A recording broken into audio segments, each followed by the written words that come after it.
was dead. Dead as a doornail. But could I bring it back to life?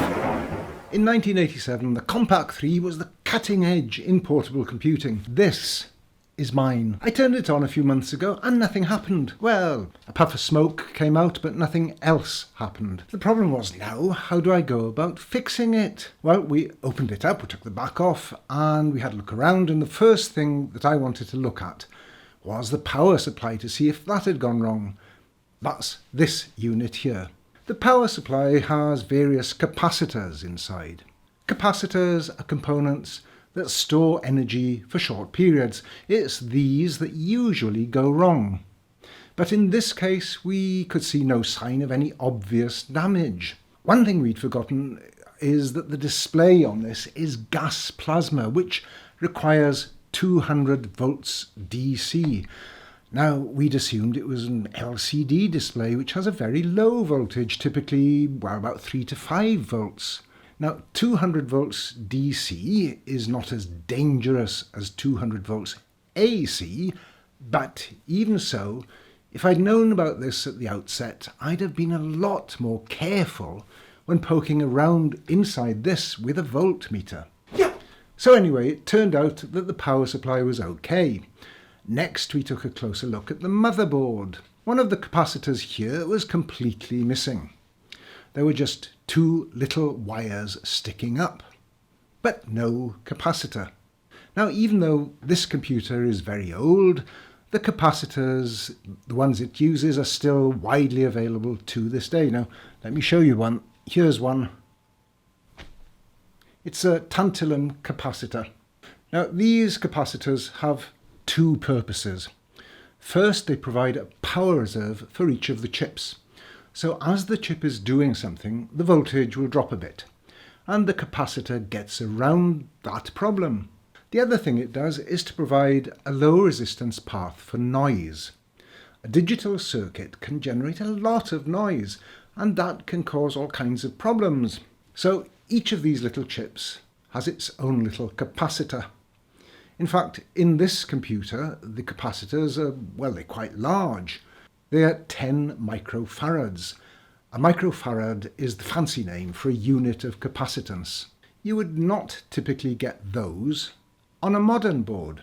You'd get smaller ones, about 100 times smaller in fact, to create the shortcut paths to deal with noise.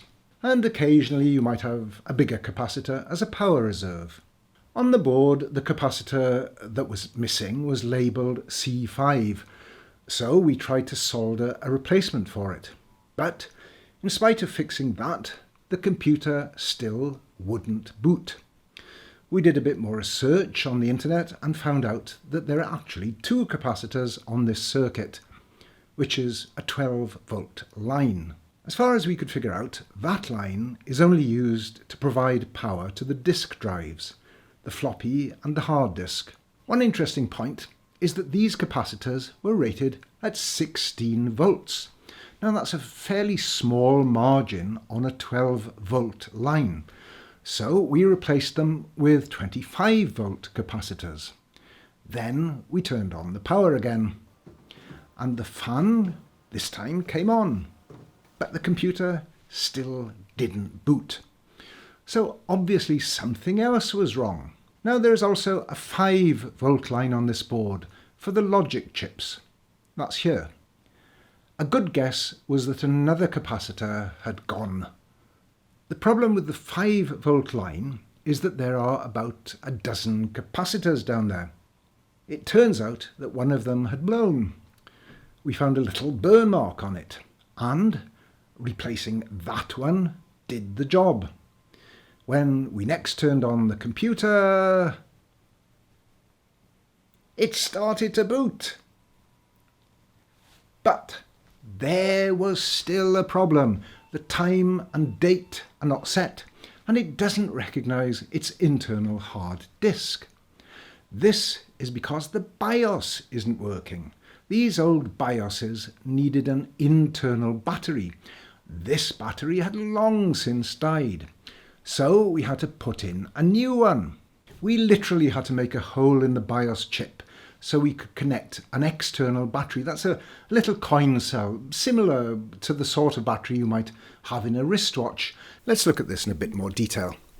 One thing that's a bit odd is that the motherboard itself is what's called a through-hole design. That means that holes are drilled through the board and the chips and components are all placed on one side only. You can see the holes on the other side, but no components. Now that's a very old design, even for 1987. Now it turns out that the graphics card, that's the smaller board here, is surface mount. Chips are on one side and all kinds of resistors and so on the other side. Getting the battery in was a bit of a problem. It had to fit over this Dallas DS1287 BIOS chip. Some people who've had this same problem put the battery holder on top of the chip, like this, but there isn't enough room in this Compaq. The casing is just too tight. So we 3D printed this little holder. The battery holder itself fits inside that. The wires go through these grooves. We also had to do some modification to the DS1287 BIOS chip. Now, luckily, Dermot here was able to help me out. He's got a milling machine, so he clamped the chip into the mill and he used his milling cutter to cut it. Here we go. And this is the holy cut.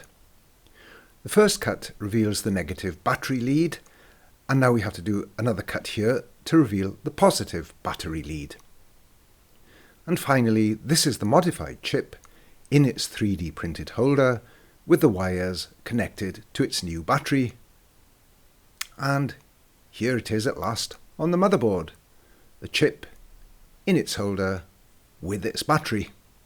Now, once the BIOS was working, it needed to be set. That is, we had to tell it about the hardware configuration. We needed the Compaq diagnostics disk for that, but of course we didn't have one. However, we did manage to find the diagnostics online. But my computer's floppy drive wasn't working. It's so old it had just given up.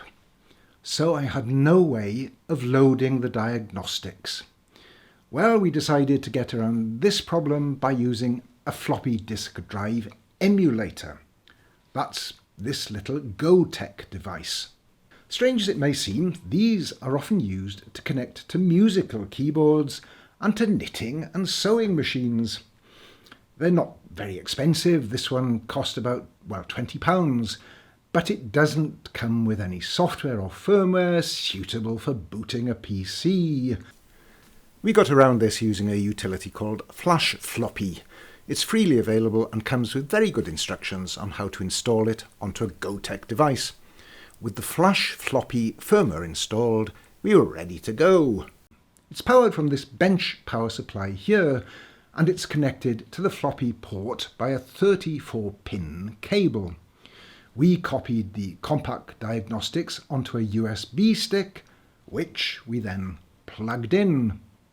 Now it just remains to turn on the PC and see what, if anything, happens.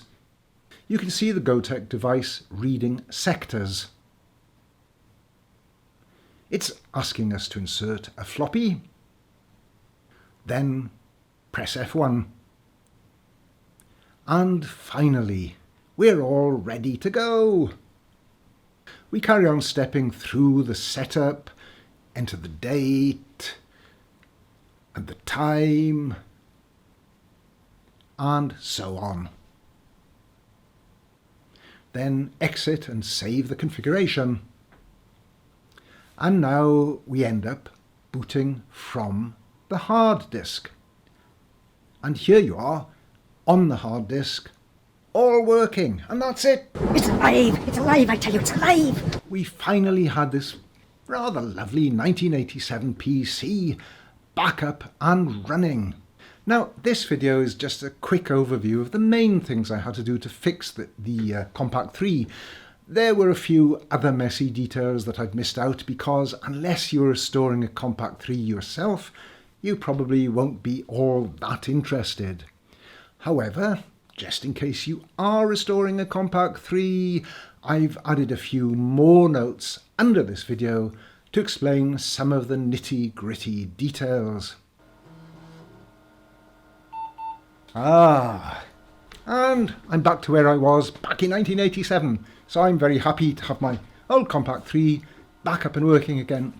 Now, if you've enjoyed this video, or if you're interested in programming or retro software or modern software and technologies, all kinds of different things to do with hardware and software, please subscribe to my channel. Go and visit the channel page. There are already hundreds, literally hundreds of videos on that page that you can browse around. And I'll be back again with something different soon.